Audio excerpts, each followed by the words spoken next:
ప్రియులారా, మన ప్రభు అయిన యేసుక్రీస్తు నామములో మీకు శుభోదయం. ప్రతిదినం ప్రభుతో అనుదిన ఆత్మీయ ఆహారం. జనవరి 20 మంగళవారం. నేటి మన ధ్యాన లేఖనాలు. మొదటిగా యోబు గ్రంథం 19వ అధ్యాయం 19వ వచనం. నా ప్రాణ స్నేహితులకందరికీ నేను అసహ్యుడనైతిని, నేను ప్రేమించిన వారు నా మీద తిరుగబడి ఉన్నారు. రెండవ లేఖన భాగం కీర్తన గ్రంథం 22వ కీర్తన 11వ వచనం. శ్రమ వచ్చి ఉన్నది, సహాయము చేయువాడెవడునూ లేడు, నాకు దూరముగా నుండకము. వ్యాఖ్యానాంశం శ్రమలలో ఒంటరితనము.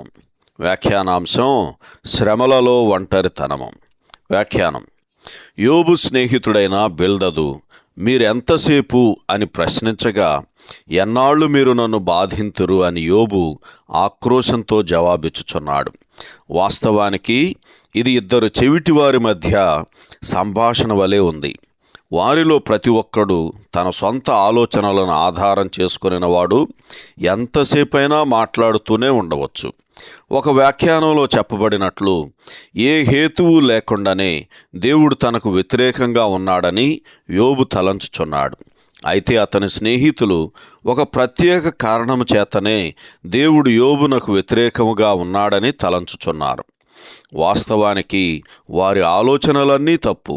దేవుడు యోబు పక్షమున ఉన్నాడు.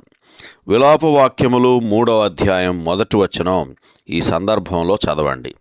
దాదాపుగా మనమందరము మన కుటుంబములతో ఎక్కువ సమయం గడుపుచూ వారి పరామర్శను, ప్రేమానురాగాలను అనుభవిస్తూ ఉన్నాం.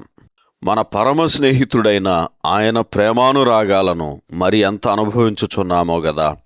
అయితే ఎంతో మిక్కుటమైన బాధను అనుభవించుచున్న యోబు తన మనసు విప్పి ఎవరితో ఏమీ చెప్పుకోలేని ఒంటరితనాన్ని ఎంతగా అనుభవించి ఉంటాడో ఒక్కసారి ఊహించుకుందాం.